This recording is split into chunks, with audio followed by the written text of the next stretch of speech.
Hello and welcome one and all to another episode of the Night Shift. We're here for Deadlock. It's DDK, Jake, and your host, Chris Puckett. Tonight, we are going to be tuning in with EU's best. And for the first time, Jake, Abrahams are not our returning champions. After being at the top for 14 weeks, they're finally handed an L. Who beat them and who are we excited to watch tonight? I mean, everyone's eyes on Leviathan right now. Can they defend? Can they do it again against Abrahams? I mean, honestly, still, like, based on the recent past, you've got to come into this tournament thinking, despite needing to win the BO1, despite being a challenger BO3, you got to still think Abrahams are the odds on. They've won so many times in a row. I still think if Leviathan defend the title in another week, it would be another upset for them. So for Abrahams, this is the wake-up call. This is the kick in the pants. And this is the time to see for Leviathan, is it for real? Can you actually repeat that and do it again? All I got to say is, God help Lowkey W. The enraged Abrahams in the best of one, although maybe that's your best. Yeah, in a best of one, get them on tilt and take advantage of it. DDK, before we dive into tonight's show, what is your background? Is it from Quake? It is from Quake, yeah. Eric Walk from Quake. Yes. Dang, look at the fucking knows his I know stuff. my games from 20 years ago. What's up? Shout out to all the fellow boomers in the chat. DDK, a living Quake legend, CS caster who has now taken over the Deadlock scene. DDK, who is the best character after all of the patch notes? I know we've got a ton of changes. Is Celeste actually going to get time on air tonight? He's the best guy. Okay, so before... Oh my god, there's so many, like, and there's like some sleeper picks before as well. Like, I felt like Shiv was kind of a sleeper pick, but we just had a patch of so many things got adjusted. I don't even know everything that got adjusted. I know Mo, like, some of his damage output has gone down a bit, so maybe Mo's not it anymore. I think Mo is the best character in the game. Mo's back. You still think Mo is the best? Mo is back. Is Mo back? I think Mo is like first pick, first ban.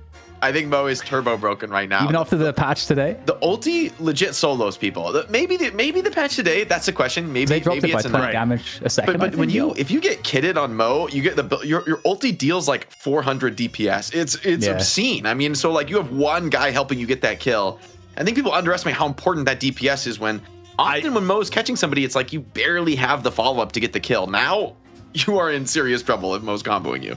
I saw a comment that said the only Mo and Crow we're going to see is in the opening face-off. That, of course, will always go down as our 1v1 to decide who is going to get the first picks and bans. While we're talking format, let's remind everybody how it works here on the Night Shift and our bracket for tonight. We start with EU. Later in the later half of the show, we'll have NA. Floorman and Bird with Clock, who also pulled off an upset recently, taking on the champions of Melee Creeps. But we start here with Lowkey W and Abrahams in the EU Challenger matchup. We mentioned it, Abrahams, 14 wins in a row before last week, but this is episode 29. We could see another upset. Lowkey W is looking to cause the chaos. Dan, before we dive into the teams, you gave us a little sample of the patch. For anyone who hasn't played in the last month or so, what has changed here in Deadlock? Oh my God. Yeah, just Dan, real quick, literally, Dan, can you so much. Just in one sentence, maybe 10 words or less. Almost everything. I don't know. It's so much. Like 50%. I got you, Bucket. I got you, Bucket. You got me, Jake. Hit me with it. Everything dies fast. That's my one sentence. Everything dies faster. Ooh. The time to kill feels a lot lower, and that it makes the game a lot more explosive. It changes a lot. So I think that's that's a very huge oversimplification. There's changes to almost every character, but overall, a lot better sources of armor shred, less sources of armor, less tankiness, and they added some HP back in today's patch. We'll see, but I still feel in general a lot more potential for people to get bursted down and harder to be as ultra tanky in the late game. You know, I think there's going to be a new phrase here in esports. It's explain it like a COD kid. You did a perfect job. You broke it down for me. You're appealing to my ADHD. I'm locked in, ready to go here for episode 29. Let's take a look here at our teams. And of course, we got to thank our Patreons actually first before we get to that. I'm going to follow the format tonight, Solomon, I promise. Patreon has been our original source of income here on the show. And a big thank you to all of the donors who made this show possible. We started with nothing but community volunteers, and over time, we've grown our YouTube channel and our Twitch. Thanks to the Shift board members, the $250 of facts. Our very first one was on that board. We're up to 4 of them, several in the 100 Shift executives, and we add on new residents every single show. Thank you to all the Twitch supporters, and thank you to the folks over on YouTube. Dan, though, if you want to get behind the players tonight, though, how do you contribute to the prize pool? you can just give us a tip. All of the tips will go to the prize pool throughout the show. You'll see a counter that will constantly remind you as to what the players are going to be playing for, and you can add to that whenever you want.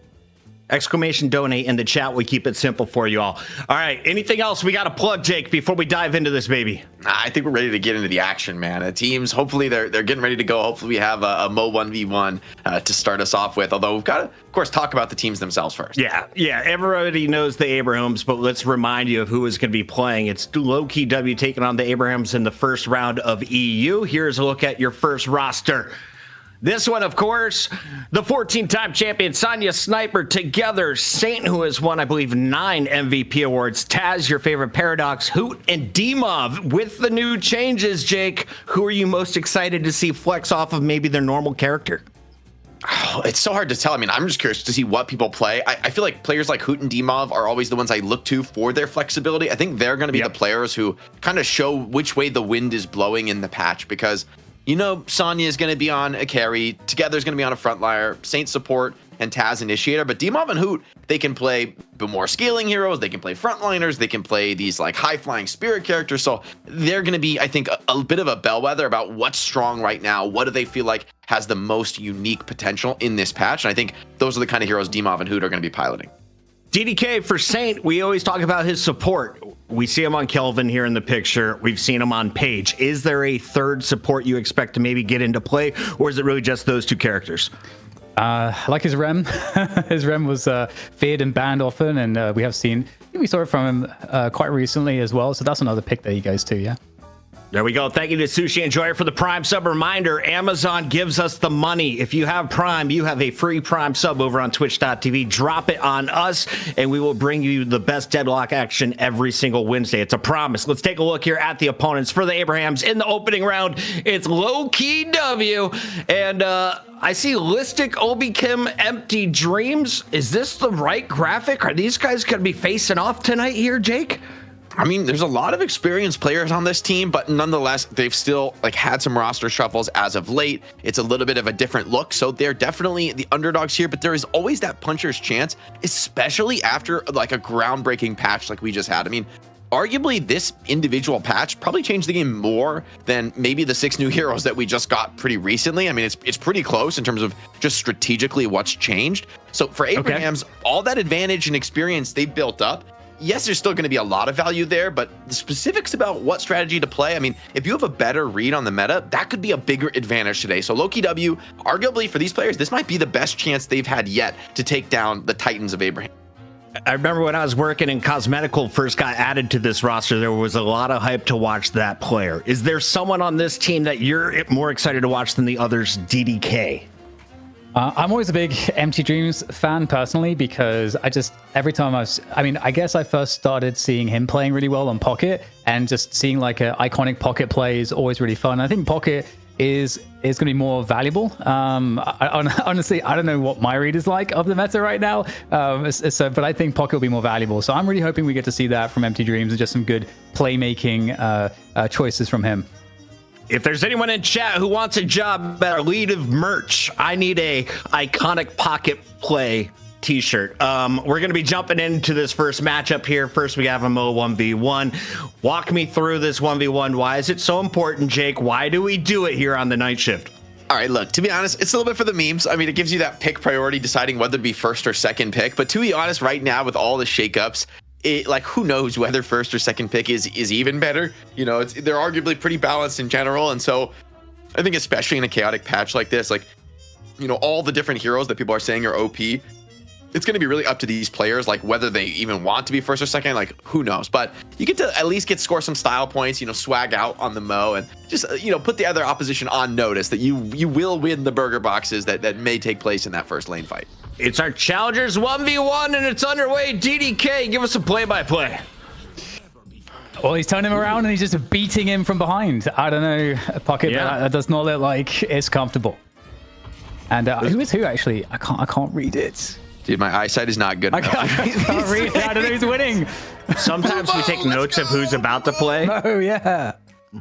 The Blue Mo is our champion. Production's gonna tell us what that means and who is playing as who. Obakim! Enhance. Obakim from Lowkey W, handing Abrams their first loss of the night. It comes in a Mo 1v1. We find out, can they do it in a best of one? We've got new characters in the game. We've got a new patch. We've got faster time to kill. DDK, we're about to see our first draft. Can you give me the prediction? Who is the most banned character on the night, and who is going to be our first character locked in? Okay, so Kirby Mo, so Calico was pretty nuts, but her stuff got dialed down a little bit as well. But I could see Calico still being, I don't know if Calico is one you would want to ban though, but she's kind of nasty. Doorman seems to be pretty insane right now as well, so I don't know, man. We've seen Doorman, right? Like it's been 2 weeks ago untouched. he wasn't picked a single time. Yeah, he's been irrelevant for quite a while, but I think now people are really going to be taking the Doorman, especially in competitive play, because some of the plays you can make, I mean, we've seen historically some of the unique rotations you can pull off around the mid boss with the doors, but now like you can kidnap people from the mid lane bridge like into your base. It is actually heinous when you get, you know, full range on that door, how far you can you know, pull people in. And in the competitive setting, man, those are rare free kills that kind of only. Are you fighting for like your first pick to be a doorman though, Jake? Is it that high priority? I honestly, I had never been more ignorant about what's going to be picked from because there's so many characters that feel so much better than before. I feel like Wraith is another good shout. Mo, I think might still be amazing even after some of the subtle nerfs. I mean, he got some nerfs, but I don't think they really took too much of the strength away from the character. So it's like too close to call, man, for me. And that's the exciting thing about seeing the best players play is we get to see their perspective on what they really think is going to work the best in this setting. Big shout out to our admin ZP, who is sitting here silently in the Discord call. Z Pizzle, are these players ready to go? Because we've got the Mo 1v1 done. It's time for a draft. I'm ready to see some players locked in. We don't know what's going to happen, so we can't just guess a whole bunch. Jake, first ban is going to Lowkey W, so they choose to make use of it. Is that a sign to you? And is Celeste going to make her face shown on the broadcast? I think we might end up seeing some Celeste. Like, honestly, I think she got toned down enough. There's other characters that got buffed a lot, and it's the Mo first ban. I'm not going to say I called it, but I called it. You called it. You called it. You called it. Yeah, he's pretty impressive. He's pretty impressive right now. That's the thing. The Mo fans are not going to eat well. He's too good now. They overshot the mark in the Mo buff, and now he's so good he's going to get banned. Ooh, so Shiv got some changes as well in the today's adjustment, where I think the knives cooldown is like 6 seconds to 8 seconds. But obviously, I guess like the spirit scaling and stuff, the damage on those knives is still really insane. So, hey,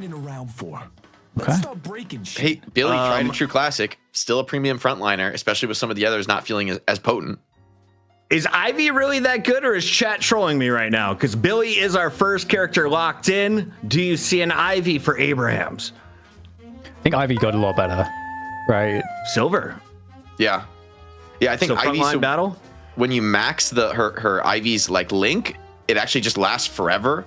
So she has this incredible ability as a late game support to feed a ton of heals to the carry, to like buff up their fire rate, to give them like all these potent buffs and like really take them to the next level. I don't know if she's going to go like super early in the draft. I don't know if she's that good, but I do expect her to be somewhat contested. I mean, she was already a pretty good support, although that's a part of the meta I haven't even really thought of, like which of the supports are really going to be top tier. I mean, Paradox got some changes, pretty significant ones at that. I was going to ask about Paradox because they have 14 wins together, do they, Abrams? I feel like Taz has played Paradox maybe 10 of those 14 wins. Yeah, probably. Is that still going to be his mainstay, or do we have new challengers in the field that might do that role better?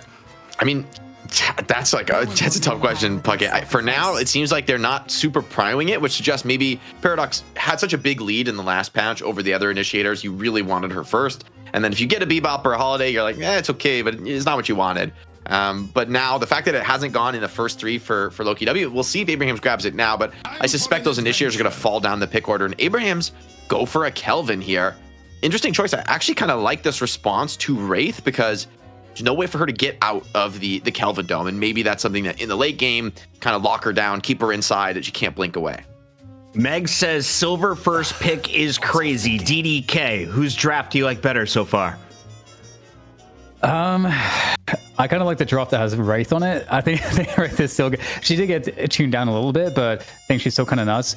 Ivy's also changed a lot in the sense that I think the spirit scaling on the stone form does insane. It's like an insane amount of spirit scaling now, so it does a lot of damage. And then also the area control you get from the Kutsus that I think they're like now what they call the entangling something or other. Something, now. yeah, entangling thorns. And you max them, you actually will get immobilized if you stayed in there too long. Yeah. So now it's not just, it's the true bog for sure on Ivy. Oh yeah, Venator, that guy's really good still as well. Venator, I believe Venator didn't get changed, or it was like maybe some very minor changes. I think minor. But then again, somebody like Wraith got pretty massive buffs. So you haven't, I mean, and all forgiveness to anyone who hasn't read the entirety of the patch notes. It took me and ZP like 4 hours the other day. Also, I got you there. 0 changes to Venator. Venator and Holiday both were 0 changes. Same with Great Talon. There's someone else who was also 0 changes. So not everyone got hit, just most people. So 4 characters are perfectly balanced. Everyone else, though, gets tweaked. I like that. Well done. Well done. Lash is in the mix alongside a Calico and a Wraith, Ivy, and Billy. Chat is saying Lowkey W has the powerhouse squad. On the other side, it's time for character number 5. What do you pair with Amina, Kelvin, Venator, Silver? They get the Celeste, and deep in the draft too. I'm curious to see how she performs after some of the changes. I still think she can be a very potent character. They really need, I think it's the Taz hero though. They need like a lockdown initiator here, especially considering Lash, Calico. Like everyone on this Lowkey W roster is actually quite mobile with some powerful escapes. So I think Abraham's really needs some catch. And actually they disagree. They have virtually no catch in this entire lineup. It's like the Silver Bola, Kelvin Dome, and Venator sort of has some catch in the kit, but not really. I guess Rem Sleep. But can we do some predictions here? I was going to say Kelvin and Rem. What does Saint play? I'm predicting Lowkey W. This is a better Lowkey W has a way better draft in this patch. The McGinnis. The McGinnis is. I mean, they did bring the McGinnis ult down pretty significantly in that recent repatch, but still, McGinnis ulti is an absolute like demon time, especially when you're lacking stuns, which this comp is drastically lacking stuns. Like the only stuns are what? The Venator shotgun and the Rem's ulti.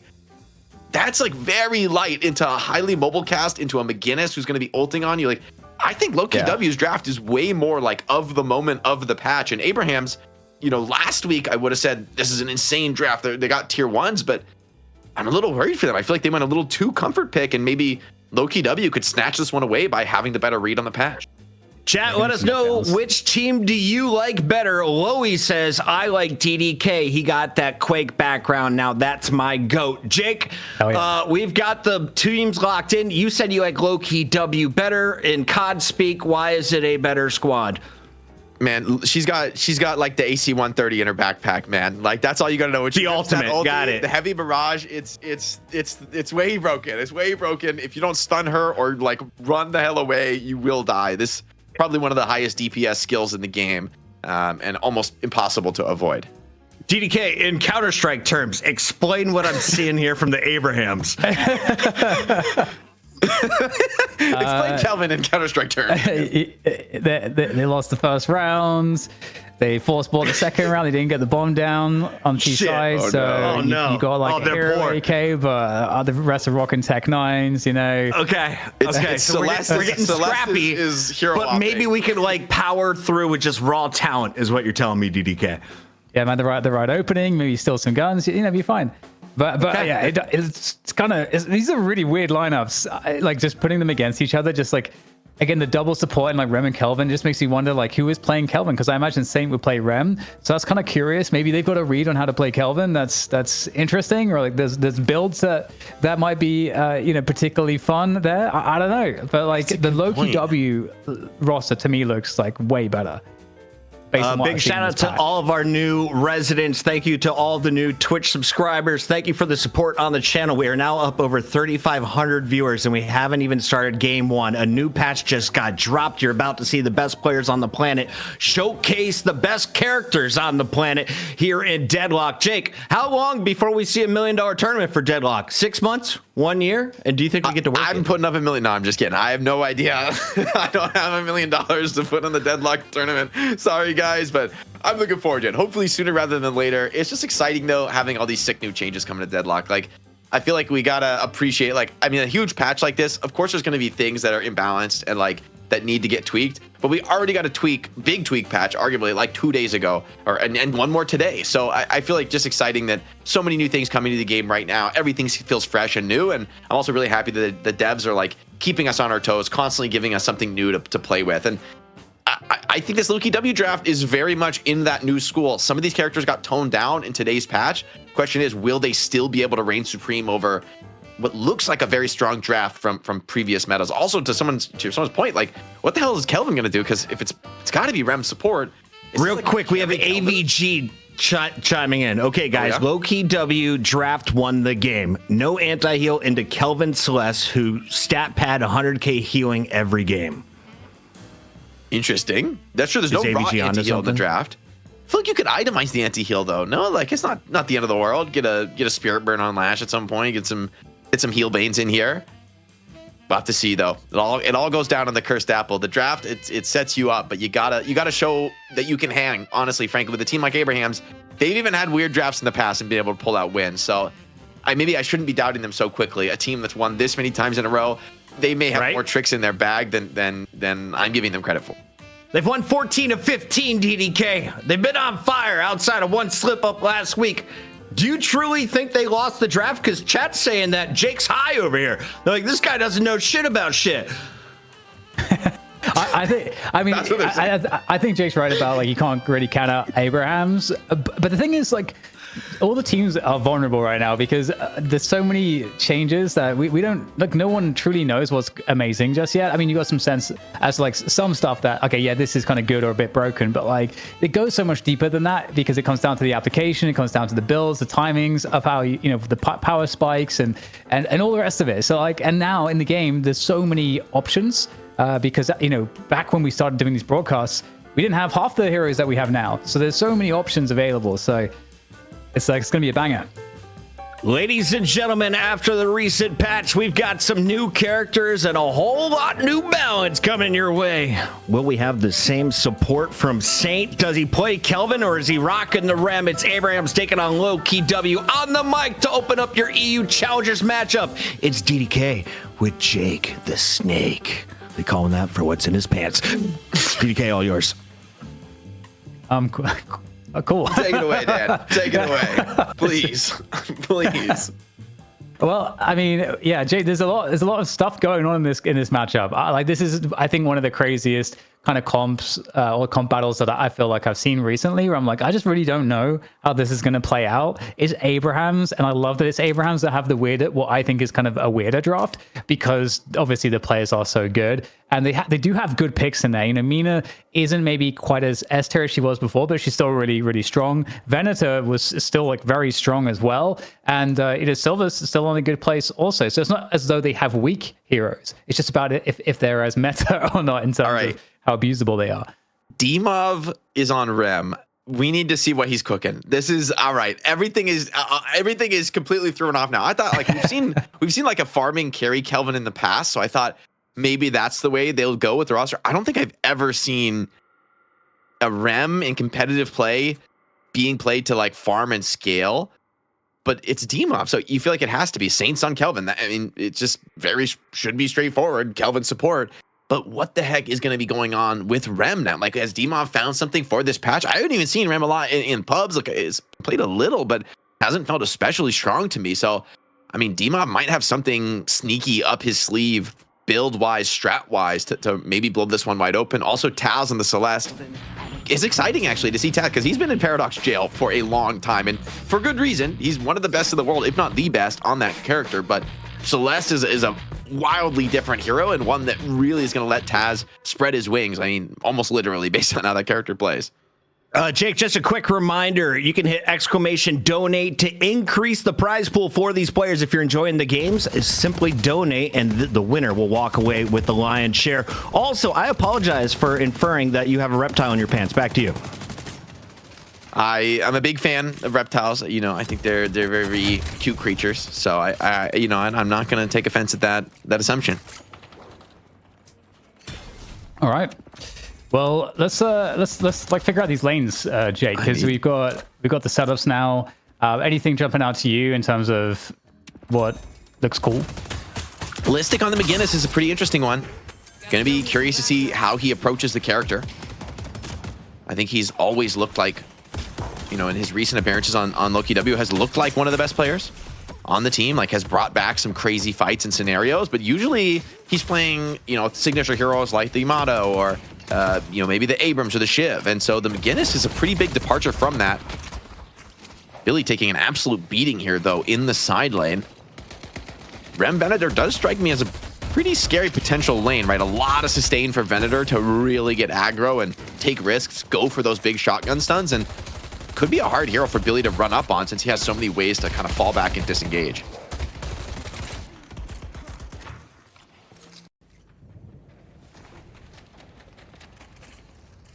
Well, I'm liking the fact that we still have Celeste in the lineup, but she was kind of copped deep. So I like that for Abraham's chances, Jake, because she still feels very strong, obviously, especially in the objective or team fight parts of the game. And I kind of feel like if we're looking at, you know, where is the edge for Abraham's, you know, the team fight seems like it should be really good between, you know, the Nox Nostra, you've got the Blinding Light from Celeste, and then you've got, you know, the Kelvin Dome as well, and also the Silver ult. Like, these are all like very good, like objective oriented ults.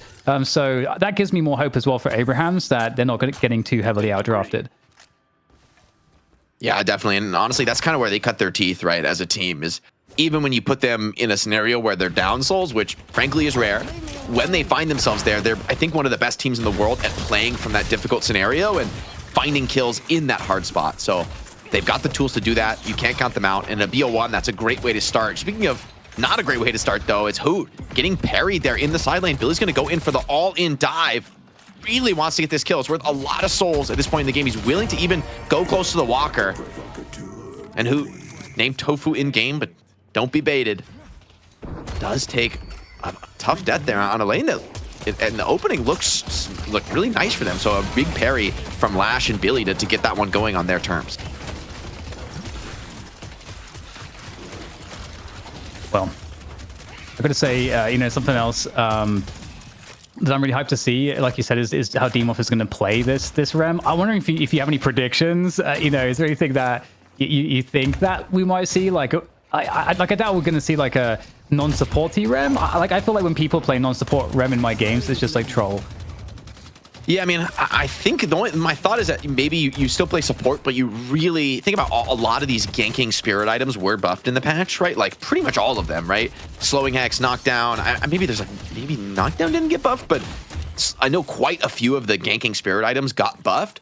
And so Rem gets a natural bonus on his duration when he's using his tag along. So, you know, you could add a lot of those ganking tools and on top of a character like Celeste, and she could just become a true powerhouse more than she already is. So that's my one thought, but still just seems odd for Demoff, right? I feel like I know Demoff for playing very individualistic, super high skill characters, taking over games on his own, and almost no matter what you do on Rem, right? That's just not the way the character is played. So an opportunity for Demoff to show what he's got here. There's also the possibility that maybe playing 2 support is good this patch. I mean, I think you really have to be that open-minded about new possibilities in the meta when the game changes this drastically.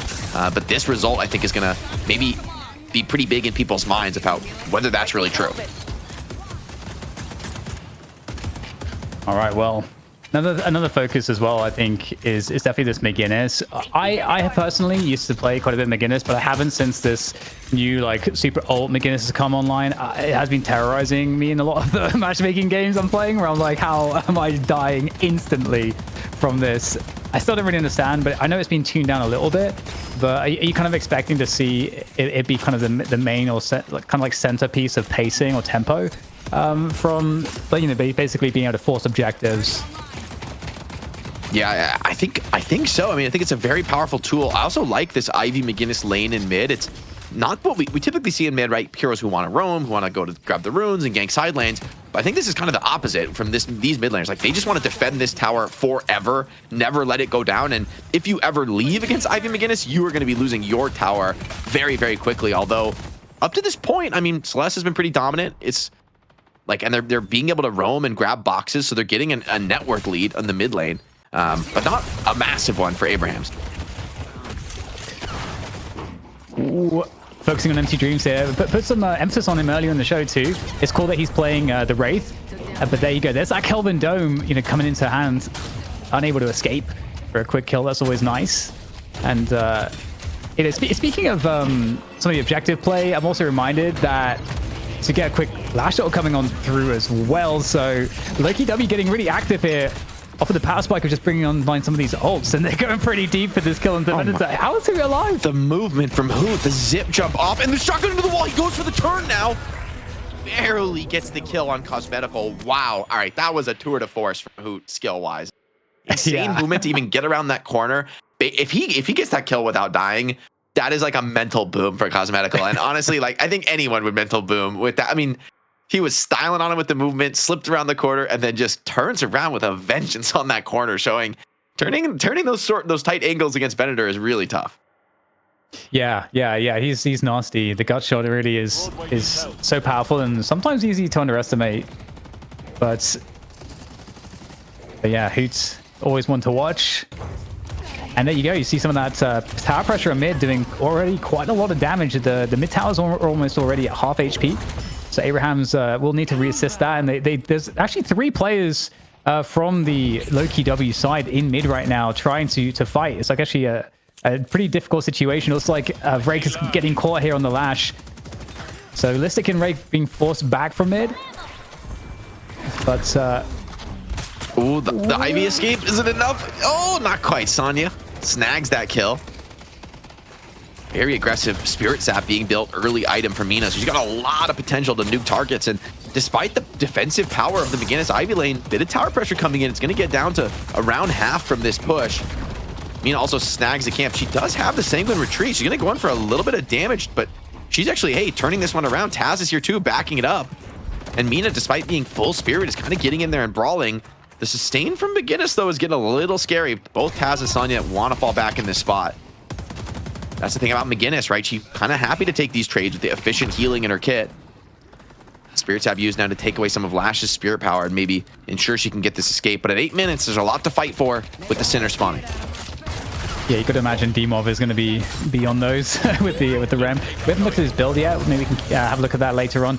But for now, Igor together, who's stuck out here in wolf form, gonna have to back away from that one. Back onto the lane. And the first Guardian to fall is that left side one is looking close there for Lowkey W. They're struggling to keep this one down. And that's largely because of all of this. We get a lot of pressure coming in from the Abraham side onto this Guardian, and they're looking to maybe get some kills as well. They'll be taking down the Calico. Mazza is gone, and so is Guardian. Yeah, it takes a big rotation. I was gonna say, I do think this Kelvin Silver combo is one of the best enabling tools in the game for Silver, because in the end, the only real weakness of Silver's ult is just getting kited out. And when you're trapped in the Kelvin Dome, it's not a place. You know, the Gladiators, they don't like it when the lion comes out of the arena, right? And that's more or less what Silver is inside the Kelvin Dome. You will get mauled in there.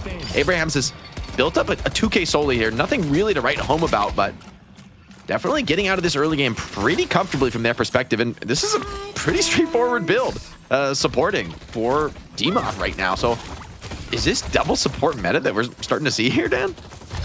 That is really interesting. I gotta say as well, the objective game is actually so strong.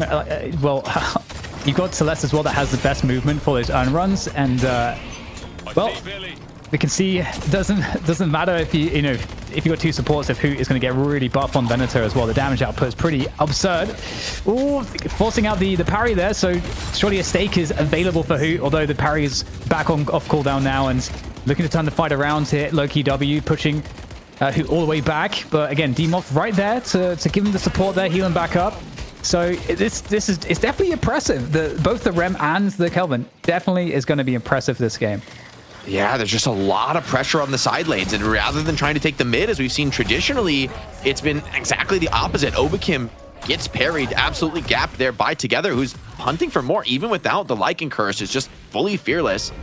And the supports in the side lanes have basically won both side lanes dominantly for Abrahams, and now the strategy is starting to become a little bit more clear. I mean, this is, I don't know that we've ever seen this in Deadlock, but I'm starting to believe in it now that, you know, they're in this kind of a dominant position in the early game. Very little roaming has taken place this game. I mean, a little bit, most of the mid laners did roam a good amount, but the side lanes have been more or less locked in. Yeah, and I don't know what you're going to do in the Sun situation here if you are Lowkey W. Again, like Kelvin, Rem, Mina, Silver, like there's a lot of problems here, and the escape not looking likely as the Silver chase down continues, and easy finish. Lycan Curse triggered though. And that urn will make its way across once again. Spirit Sap goes out to try to finish. I mean, there's a lot of spirit damage between both the Celeste and the Mina. That's kind of brutal, actually. And Sonya, by the way, has built up a 12k soul bank right now, dominantly ahead of the game. Mid tower still standing for Lowkey W. They've invested a lot into that, but it's been costing them elsewhere, right? The fights in the side lanes have really gone against them. The Silver and the Kelvin felt unfightable, and same for Rem and Venator. And now eventually the mid tower just falls as an afterthought, right? Because you're starting to fall behind. You're kind of unable to play on the map here. And despite what looked like an odd draft for Abrahams, they're proving their worth here as a team. That they're the innovators. They have the experience. Kelvin considering going for a dunk here, but holding off for now. Smart call, given that Lowkey W have a ton of resources here in the side lane.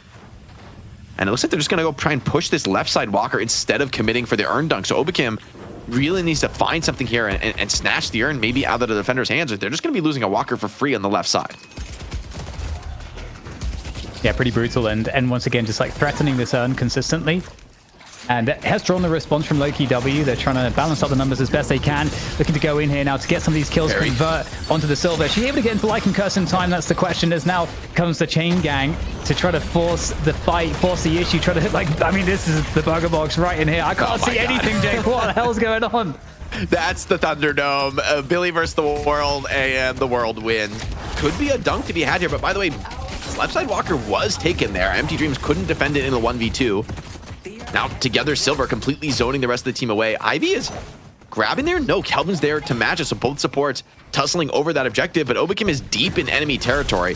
While he's delaying this, yes, that's nice, but feels like the fight's going against them. Although Lowkey W's doubling down. They're bringing more players back. I think there's another team fight to be had off the respawns. Obakim, though, in enemy territory, potentially being punished, needs to find his perfect movement here to get away. Together's just going to recognize, hey, that kill's not happening. Ivy too mobile for this one. And the double down could actually pay off here for Lowkey W if they can catch some of these kills. Great read from Abrahams, though, already falling back, like denying any of these kills. And the Guardian, by the way, here is just getting a little bit of extra damage through the whole fight.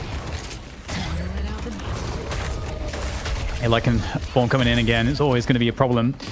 Getting blocked out by the Guinness wall, though. That is going to actually make things rather difficult. Have to fall back for that. And Lowkey W doing a really good job, but like the cost, though, for Abrahams is a walker. Oh no, they had to go with the vertical blink. In trouble. McGinnis is here to kind of help this one out. More players coming in from behind, but this could get scary. They're just going to go for the team fight where the walker used to be, and without this defensive position, it looks a little better for Lowkey W, but maybe it's not good enough. Empty Dreams out of gas. The rotation in from Together picks up another kill. Sonya on a 4 streak. Hoot does drop, so does Saint. Hold on, Listic on the McGinnis ult, starting to cook, bringing that DPS in, and even Silver is not strong enough to stand. Listic super low now on the Mina. Sonya does pick him off from behind. This could be a potential cleanup for the Mina, but feels like it's her versus the world right now. Nope, D-Mob's here, ready to assist, actually getting aggro right now on the Rem with Celeste in tow as well. It looked like actually a pretty respectable fight for Lowkey W, but Abrahams with the cleanup and Sonya on the carry here, really showing his stuff. Restorative Locket plus stamina booster means you actually have a ton of stamina, which was the main nerf to Mina, I think, in the recent patch, is nerfing her stamina regen, but maybe not so much of an issue with this item build. Yeah, I mean, 20k for Sonya now is like actually kind of insane how far Sonya's getting ahead, especially on the Mina. You know, maybe the counterbalance to that could be the Wraith, but obviously Empty Dreams I don't think has nearly as much space on the map to work with as Sonya Sniper's getting, so it's going to be a bit more challenging, but you always like the chances of a Wraith that can get deep enough into the game, and I think that's even more true than it was even before. given all of the buffs that Wraith has had. Even though she got tweaked a little bit recently, but I still think the difference made in this game, Jake, is going to be around the macro, because I just think, of course, Abraham's already, we know them to be maybe the best team in the world on macro. But then if you add on top of that, the heroes that they've selected, they're all tuned for macro advantage. This McGinnis has unstopped before the 4.8k spirit spike, so huge respect on Listic to how valuable the ult is that you just prevent it being stunned. Guarantee that even with the paucity of stuns that Abrahams have in their comp, you still feel like you need the unstoppable. So really interesting build from Listic. Expect to see him now invest a little bit more into the damage, but we did see, I think, the beginnings of something scary in that last fight. Like when McGinnis ripped the ult, I think she just more or less solo killed 3 heroes. I mean, there were other players in the fight. It was not a clean solo kill, but nonetheless, the power was very real. Like even Silver could not stand up to that. So they're going to go for an earn. Doug McGinnis carrying it. She has the ult again. And the question is, will Abrahams take the test and try and challenge into that crucial team fighting ultimate? It's about time. The unpick up there for Cosmetical. I mean, it would be a huge win if they can turn it in. Again, I think these team fights are definitely going to be very hard around these objectives. Right now, Rem does have the sleep, so that's the problem. That's a really good setup piece. And Kelvin also has the dome. I don't know that this is going to be a good fight if they try to turn this in. It's not really possible. They're just trying to create distraction, I think. They're defending the right side Walker. They're looking for kills on it because Venator and Celeste really went for a hard push in there. And I think they know on this right side Celeste position, knockdown on her is crucial. And here comes the catch from Wraith, wrapping around behind her. Wraith does not have the lift. Celeste, can she move away? No, not quite. The stone form slamming down on her head. That's a nice little kill to punish. And there's no Walker anymore for Lowkey W on this left lane, so they don't really lose anything for this. Great rotation and read, but a lot of space now for Abrahams to farm up. So net worth wise, I think this is going to be pretty neutral. But we're going deeper into the game, and to your point, Dan, I mean, this Wraith character at like the ultra late game is a little bit disturbing. Unstopped and ulti used, and so far no joy. So that's a big win for Abraham. Somebody got in, baited this ult out, and slipped away. I mean, that is a really rough spot for McGinnis. That's like 100 seconds of more or less your whole build is about that moment being full power. And 100 seconds without it, now this Urn hold feels really unlikely to succeed. And Cosmetical is bleeding out from this Urn, by the way. He cannot stay here. Yeah. Well, the pressure continues, just preventing that Urn from coming in. And just look how much space on the map Abrahams have. They've got every single lane pushed.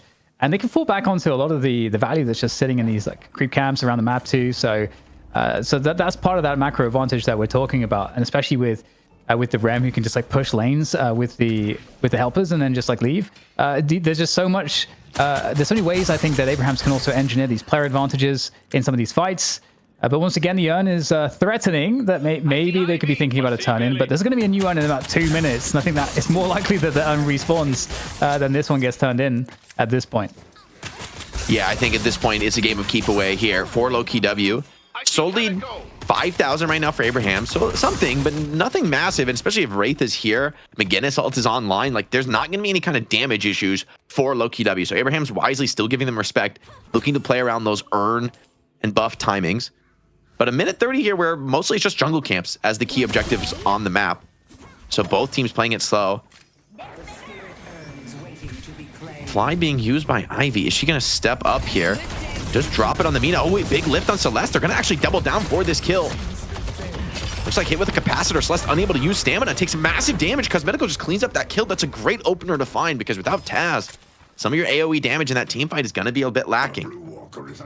Question is, will you lose the mid walker for it? There's Rem super minions, 2 heroes free shooting now on the mid walker. And giving up Taz for a mid walker is probably a worthy trade if you can get out scot-free. We'll have to see if Together actually can escape from this one. Ava coming in to clear up that midway. But yeah, Walker's down, and it looks like Hoot and Together just slip away into the mist. They're going to be feeling pretty good about that trade at the macro situation. Yeah, 2 walkers against the 1 now for Abraham, so definitely a good spot to be in. And still a sizable lead for Sanya Sniper over most other players, and especially Wraith, in terms of that kind of DPS carry position. But obviously, you know, Hoot behind that on the Venator, also really nasty damage potential for DPS. So there's a lot of threat for sure for Abrahams as they continue to be in a more dominating position. However, you know, the game is close enough that it just takes, you know, one really good fight from Lowkey W that can then convert into the mid boss. That would change everything. So they just have to be smart, hang on here, play defensively well as they are, and look for that opportunity. But with the next turn coming up here, that could be a way that Abrahams could force a fight as well if they choose to try to pick this one up. Yeah, I think honestly, this game is kind of resting on Saint's shoulders on the Kelvin. Like, if the Kelvin Dome is good, if it's blocking the McGinnis ult or the Lash ult and really getting you a winning trade, starting the fight with a kill, I think Abrahams just crushes from there on out. So Saint, I feel like he has the power in his hands. He's the type of player you want to trust with that situation. And now Abrahams with Urn control, they could force a team fight for this Urn dunk. And it's a tough question now, because if you go for a fight that turns really bad for Lowkey W, then you're probably losing mid boss, and likely the game kind of slips out from there. So this is a huge moment, I think, in the match, one that likely is going to determine the winner. So both teams recognizing the stakes. It might just be a giving of the Urn. No, Wraith is in position for it, so he wants to look for this kind of a team fight. And they spotted the Urn, but it's and now, you know, the position is interesting. Who's actually not in the fight in the Venator just yet? And Lowkey W are trying to force the fight. They're trying to get a catch from someone. The Urn is going to be dropped on the ground here. And now the fight is forced. The Dome is dropped as well. And so we're going to see the impact of that. This is massive. He's living through the Dome. And the Celestial used. Although, hold on. Mazik take big damage together, does find that kill, so maybe one kill's enough. Will they be able to find the second onto the Billy? The front line starting to crumble, and without much of a punish, I thought they were going to live through that Dome and be in a great position, but instead, Abraham has find 2 kills for no response. If they can't control the Urn for a few more seconds, man, this one is going to get dunked, and it's pretty rough to give this one over to Hoot. He's going to be very happy to get those bonus souls. The rest of Lowkey W just backing off. A lot of souls denied by Obakim before he goes down, but with 3 kills and a team like Abraham's, they might just go for mid-boss right now. Yeah, it's the perfect setup for it. That's for sure. I mean, they're going to lose a Guardian, but, you know, who cares at this point? You get the mid-boss. And then they've already also got, based off of that fight, they're going to be getting into a 15k advantage now. So mid-boss will go down, and they're going to get to farm the map with impunity, push all the lanes, take control of all of the opponent's jungle. But there's actually a fight brewing for this one. The Lowkey W side, they don't want to give this up for free. They're going to dive into it. It is 2 rejues for Lowkey W. That's a steal and a half right there. Both reju crystals will be utilized. And you know what? They may all get cleaned up here in this fight as it follows. But Abrahams, at least they're not going to have the full reju stacks. It's nice, but if you find more kills here, I mean, you still have that 1 rejuve, which is honestly the most important thing. Like, since you haven't lost a rejuve yet, everyone on Abraham's technically does have that 1 extra life. So you go for that first pick and you try and find a Lash ult solo kill. That person is going to be rejuved up. So still in a big AoE team fight. Agreed, Lowkey W are going to be strong, but in the end, still 3 kills after the rejuve crystals get taken away. So Lowkey W, I guess they prevent the absolute worst case scenario, but this is pretty close to that bad, Dan. Yeah, it does seem really bad. and you know, how do you feel about how this has played out in terms of the comp now that's coming to practice? Because we're going to see right now Lowkey W getting kind of I mean, I was going to say they're getting routed, but they might just get annihilated as they try to fall back. Made it down. Rejuves are gone. Dome's deployed, but wait, who's fighting in it? Yeah, hold on. An overextension from Abrahams gets brutally punished. Lowkey W ready for the turn. And now there could be a chase on the cards, but there's big waves crashing. Are you going to try and continue to look for this fight? Abraham says yes. They're going to continue brawling this. Billy brawling in the tiny room. A parry, though, from the Silver is going to allow her to maybe fight this one out, but no, the rest of the team comes in. Empty Rooms brings the damage.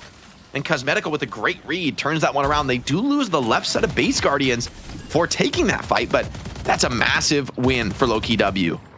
Yeah, like a very big stoppage. And it kind of felt like they were getting caught out there on the retreat, but turned it around in time. And I mean, obviously there could have been so much more for Abrahams had that not happened, but Abrahams still have every lane pushed. They still have a lot of farm on the map that they can be somewhat aggressive in trying to take right now, whilst we see Lowkey W getting back on balance and stabilizing a little bit after that fight. But at the same time, this is still, I wouldn't say it's a marginal difference on souls, but I wouldn't say it's massive. It feels very, very recoverable, and like the fights should still be even-footed enough, depending on how the initiation goes. And with you know, having a Lash, you know, with having a chain gang, you know, some of these tools, there is definitely a world for that to happen, especially if you get the McGinnis ult in the right place. So Lowkey W I mean, the mid contest into that fight actually proved out to be pretty successful. Yeah, big hold on the base. And I think Abrahams were a little too eager to go for that dive. Like the dome didn't really seem to get any value at all. Maybe they were trying to save Sonya, but throwing good money after bad leads to a cleanup. Now a contest on the right side.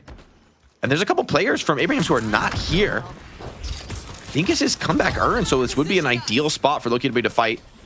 Listic holds on to the unstoppable, still has that ulti combo, so very threatening in the lane, but Kelvin coming up on ult of his own. By the way, Kelvin has a 3,000 soul egg. Hold on. He is stacking up the cash, and it's a 7,000 soul earn. It gets snatched away from Venator's hands, and now Lowkey wants to force the fight. They got a lot of damage onto this Venator. To Az, very defensive, trying to stay alive, but Billy actually gets completely turned on and burned. Lowkey now. Are they going to stick around and fight this one? Listic has popped the ulti, trying to do what damage he can, but it seems like Mina might be the strongest one in this fight. Gets the cleanup kill onto Obakim, looking for more now. Together, low HP, but on that silver, it's deceptively tanky to continue. Now it's Hoots in the sights. Calico would love to find one kind of exit kill, something to write home about, but 1,000 HP on the Venator is not going to feel good to chase down, and if Empty Dreams drops, it's worst case scenario now for Lowkey. It felt like they were clawing their way back into the game, but this team fight goes about as bad as you could imagine. Yeah, we were trying to make the case, but yeah, that's not the best team fight. Shout outs to Caleris, who just did $100 tip. So that's awesome. We love. We need an egg check. Is Saint is actually deceptively rich. He's got a 3,000 soul egg, and they just buffed it, right? So you get more.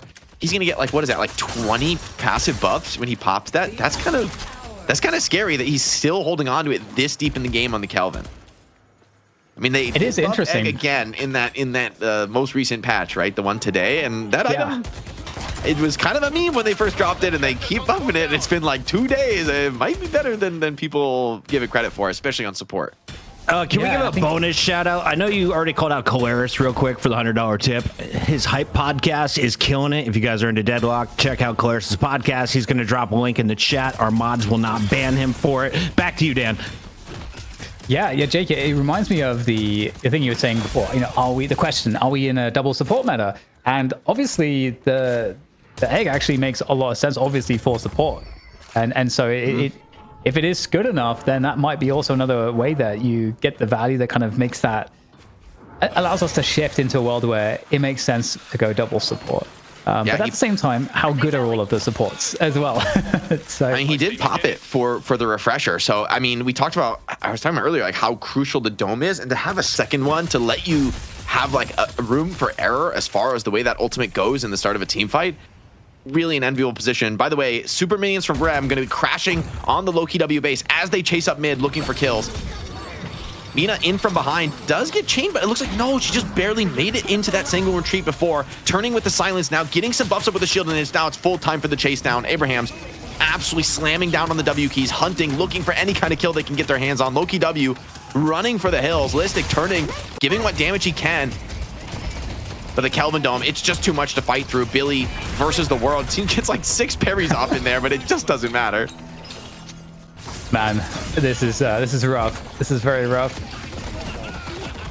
Well, another catch. Yeah. And McGinnis, I mean, just swarmed, right? Like the power level from Abrahams, the sustain and the healing from this Kelvin and Rem, it just feels like nobody loses HP. Honestly, this makes me so excited to see Abrahams in the best of 3 because, I mean, will their opponents have the same read on the meta? Like, you know, is this the best read on the meta right now? I don't know. I really don't know. You think about the way this game played out, it was like slow and steady, very comfortable game for Abrahams. They're basically just farming up on the side lanes, but both side lanes are just kind of crushing fights over and over and over again. And especially because it's Ivy McGinnis in the mid lane, who really aren't going to roam all that much to the side lane fights and turn those situations around, things just got kind of worse and worse. And as we get to the late game, like Silver's tanking us. Look at this build, man. Silver with the double armor, fortitude, like inside a Kelvin Dome, and she is not dying. I mean, she is not only is not dying, she's not taking damage. And if you look at one thing Lowkey kind of lack, it's frontliners. It's kind of up to Billy to carry that burden alone. Listic on the unconventional McGinnis pick. This game, it feels like it's not working. There they go though, diving in, looking for that rejuve contest inside the frozen shelter, though you cannot last it. You're forced to take the fight, and it's not a fight that looks good. Abraham's fully healthy across every single player on the team. Lowkey W have already lost 3, 2 rejuves claimed for Abraham's, just 1 is going to be snatched away. And actually both rejuves hold on, taken away from Abraham's. They still have some low players. The McGinnis ult is cooking with damage. Ballistic brawling, but it's just not enough. The soul lead, a little bit too massive. Just empty dreams now, standing against the world. Ivy, unlikely to be able to make a difference in this kind of a team fight. Does find the kill onto Hoot, though, on empty dreams before he goes down, but I don't think it's going to matter. Patron trying to creeps right now. And at this point, I just don't think, the spawns are going to be too late. That should be GG for Abraham's. I just don't know how Calico can make this hold. And the players recognize it as well. Insanely well played from Abraham's. A draft that I wouldn't have predicted. I didn't really believe in when I saw it, but maybe shouldn't be a surprise that Abraham's proved me wrong as one of the smartest teams in the meta. They're going to get their chance to make that return to the championship spot. They want to reclaim their throne that they've held and gotten so comfortable with now, Dan, over the last few months. Yes, I totally agree. I wasn't sure if Pucker's going to jump in there, but yeah, I totally agree. I think this is super, super fun to see their interpretation here. The double support looking actually super sexy. And speaking of sexy, hey, Pucker, what's up?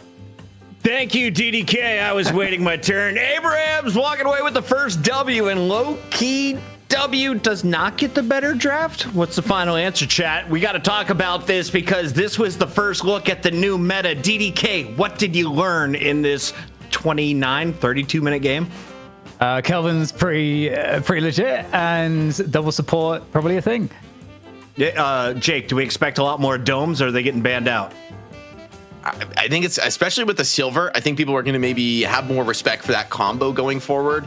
I'm not so convinced Kelvin is like an unbeatable hero on his own, but the synergy with their draft felt really, really sick there. I mean, think about all the amounts of AoE damage available to, the rest of the team in Abraham's in that dome. I think that really ended up being a key factor, but as is usual, right, with Abraham's, right, they just find these unique synergies. They're willing to play things that maybe other teams aren't. And Dima, while he is playing the Rem, I would say supporty this game, like enabling his teammates, because there's another support on the team, he doesn't build something like Divine Barrier. It's pretty much just the healing Nova for like the defensive support. The rest of the tools he's buying are aggressive. Like he goes knockdown, he goes Scourge, he goes a lot of cooldown reduction, he goes duration. So the like putting the Scourge onto Silver is just unreal, right? Fighting in the dome like this. And I mean, everyone's HP is just going up throughout the team fights. That's a tough spot to be with a lot of Lowkey W players just kind of locked out of the engagement. Yeah, and impressive finish here. I wanted to ask about something in the chat, Dan. It said at 7 minutes, this game was done. Is that an overstatement? Like, how soon did you know Abraham's were moving on to the championship match?